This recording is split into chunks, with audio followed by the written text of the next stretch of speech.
It is 8:40, Newstalk Sauga 960, Raw, Mike Richards, as we see another spectacular week of weather. Boy, I'm not hating this. Sorry, Mr. Winter, you you are no longer welcome. I get the Santa Claus and the gifts, and people always say I'm a winter person because of the snowshoeing and the skiing and the snowmobiling. And yet the people who say that, they don't do any of those things. So I don't know. I don't know what they're talking about. This is the weather I'm talking about, and we just talked to our good friend Tony Lucisano, who is just uh, just crawling to get back into Woodbine to spend every weekend and every afternoon like he does. But all in due time, all in good time, and someone who would know about that is our good friend Jim Lawson. Good morning, Jim. Morning. How are you guys today? Very, very good. This is, Good. what I think there is some positivity going on. And of course, with your deal with TSN and being able to broadcast on those Thursday nights. So what was that like? What did that feel like? Well, the show itself, I thought it was outstanding. I don't know whether you guys had a chance to look at it, but just the production was first class, and our group, who as you know, were very good, worked closely with TSN, and produced a first class show. It was I don't know if the correct word, it was beyond expectations, Mike, but I thought it was excellent. And the music part, having your boys from Hamilton, the Yeah. Arkells, Yeah. as the theme song, brings it lots of energy. And of course, what TSN is now calling their house band, the Reclaws, Yeah, they were very great good. too. Yeah. Yeah. So it was, the show had a lot of energy. I thought the chemistry amongst the hosts was great, and everyone did a great job. I'm excited to see it tonight. It's really, really well done, and I hope it brings some horse racing. And live, like, people have to realize we actually have a live sporting event, the first of its kind, really, in the nation, and it's horse racing. And I got to be honest, there is a comfort level to this. And you talked about some of the production.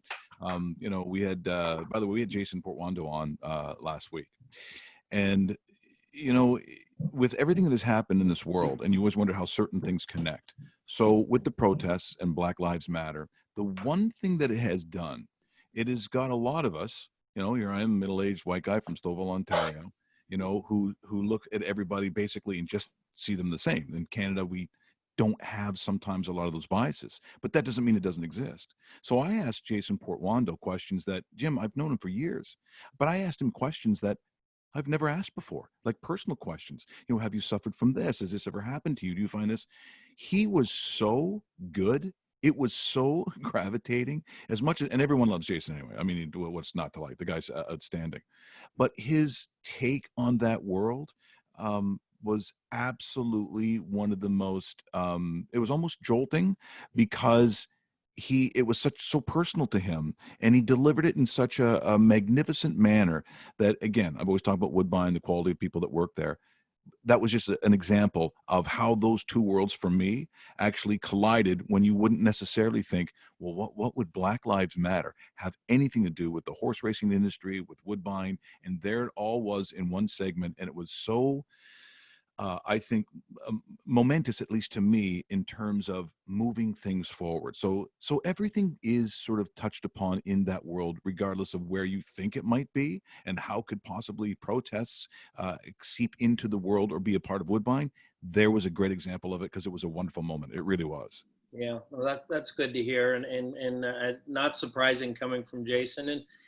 And I think in our world, Mike, you said it, it's a very diverse world, and sitting where we are in Etobicoke, Rexdale, and our employee base, it's something we need to be sensitive to, and all the time, and get better. And I'm glad Jason was a good spokesperson for it, and for the community. That's for sure. Yeah, he absolutely was, Jim. Jim, talk to us about the first 2 weeks at Woodbine. What do you like about it? What would you change about it? It must be exciting just to see everybody in place, but it's still not exactly where everybody would ideally want it to be. Well, as far as the first 2 weeks, Dave, they've been incredibly successful. Our people have stepped up. The horse community have been understanding and patient. They've been wearing their masks. They've been aware of physical distancing and cleaning their equipment. It's been really comforting to see that everyone is pitching in and taking this responsibly and doing the right thing. And we keep saying, and you guys have heard me say it on this show, that it's really not a time to let our guard down. And I think people understand that. Having said that, we appreciate, and both with your prior guest and our owners and our loyal fans, our wagering customers, we know they want to get back, and we're looking at it. We had a long discussion about it yesterday, and we intend to deal with the Toronto health authorities and see as patios start to open what that means for us. We're somewhat of a hybrid. We're both a sport and a F&B operation, and we're sensitive to it. We want to get people back. They want to be back, but we have to do what's right and in accordance with any health guidelines. So we'll see. I guess that's the one thing I would change, is it'd be nice to have people there. But from a horse operation standpoint, we've wagered well, notwithstanding that all the racetracks are closed down, which are effectively OTBs in their own right, and then the 60 Champions lounges are all shut down. So we've done incredibly well converting people to HPI. We're averaging about 300 signups per day, and our wagering's been strong. It really is keeping up with last year on a day-by-day basis. So that's been really good for our business to be able to do that in this environment. We're in conversation with Jim Lawson, CEO of Woodbine, here on Newstalk Sauga 960. Raw, Mike Richards. Now, what did I see about Mohawk? Are we talking 5 nights a week in terms of racing there, or did I not see that correctly? No, you saw it. Yeah. You're usually right, Mike. You got it.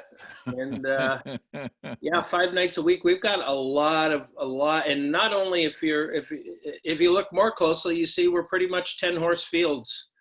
Day in, day out, every night, and there are a lot of standardbreds ready to go, and it's been a very successful meet so far, and we're just now going to get into a major stakes program there over the summer leading to the fall, and so it's an exciting time, and I think it's great for harness racing to be shown across the country on TSN too. I think that community and Billy O'Donnell at COSA, they're so appreciative.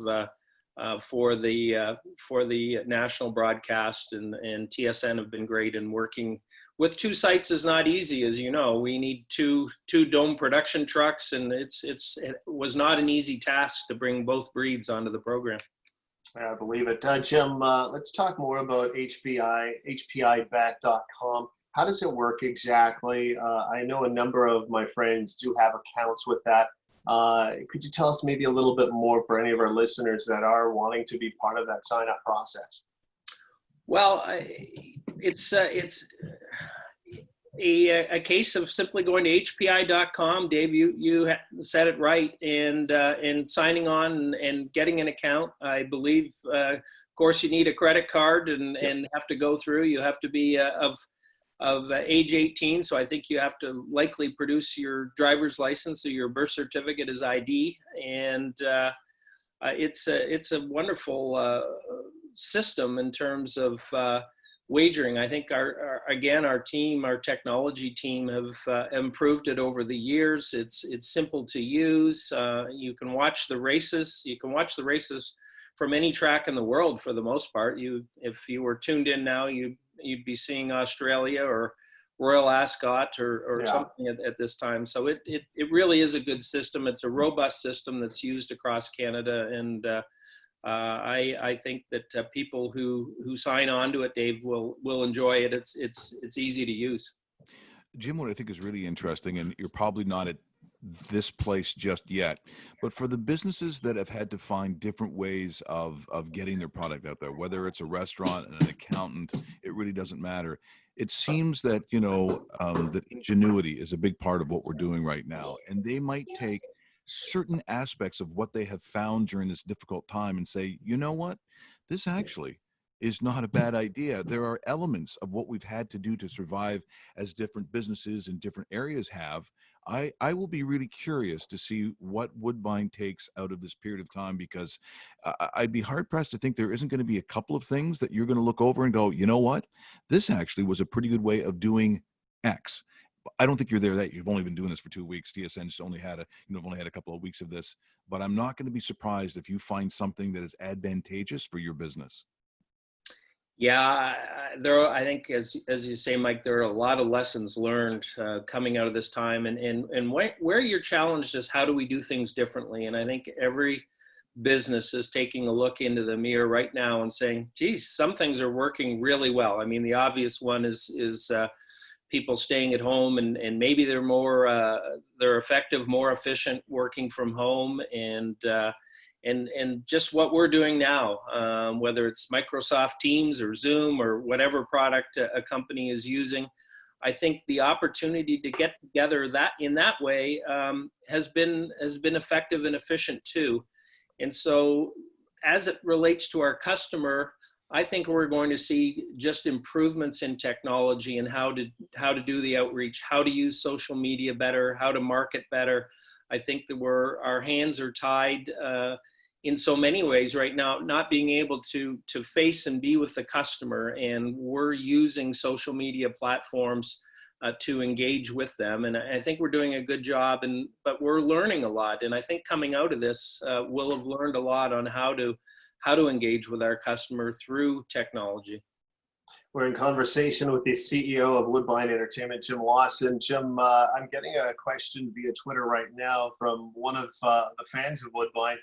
You touched on it earlier in an answer with me, but the strategy of bringing people back to Woodbine itself, is that all Health Ontario dependent, Health Canada dependent, or is there a strategy in place to slowly bring them back, is what the listener is asking right now? Yeah.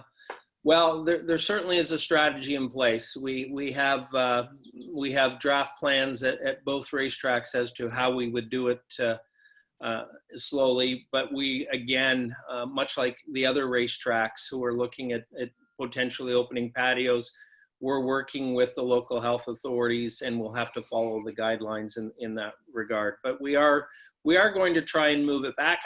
I don't know what it'll mean for our food and beverage. I saw a tweet from Meadowlands yesterday said they were to open the dining room, but they didn't have enough customers, so they're not opening it. But they were allowed to open at Meadowlands. So that's another factor that we'll have, is we're running a business, and what kind of demand we will have for dining rooms if we can open at some point, and what that looks like. But our intention, and we have draft plans in place. We have a COVID committee who's responsible for that type of step forward, and we'll be working that through the municipalities, both in Milton and in Toronto, as to what the health authorities will permit us to do.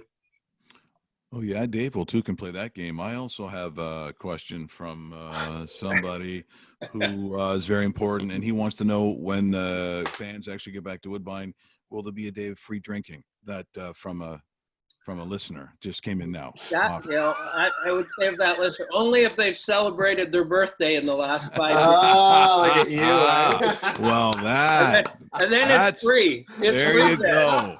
That's why someone's the CEO, baby. That's how it's done right there. Well, we're on a roll. Hey, can you take your old job back and get some CFL games going too? Yes, do that, Jim. Well, boy, I got myself in. I went on Rod Peterson's show this week, and of course, it was to talk about horse racing. But then, of course, when I say, of course, Rod said, "So, Jim, what do you think of the CFL getting going?" And I'm never lax on expressing my opinion. I said a few things, and next day our friend Danny Ralph's doing a story about what I said on the Rod Peterson show. So I should just keep my mouth shut. But let's see. I'll give him more to write because I'm on Rod's show on Tuesday. So if Dad wants to get his pen ready, I got some more stuff to say well, if he wants. you're more quotable than I am, but Dan Ralph found a way. Excellent. Well, thank you so much, Jim. Always so much fun, a pleasure. And again, as we move things forward, want to remind people that tonight on TSN, you're going to see that live horse racing. It's, their production is always, it's just as good as anywhere you're going to see in the world. And the fact that it's live tonight is great. And again, it brings, I think, a lot of comfort to people just to see some sense of normalcy or normality to our lives to see that tonight. So I look forward to it because it is a great production, Jim. Yeah. Should be a great show. 6 o'clock tonight on TSN. Thanks for Fantastic. covering that for us, guys. And have a great day, and we'll talk again soon. Absolutely. Thanks so much, Jim. Bye-bye. That is Jim Lawson. He is the CEO of Woodbine as we talk about many of the things that people are kind of hoping to hear. And as it moves forward, as I said, it is really well done tonight on TSN.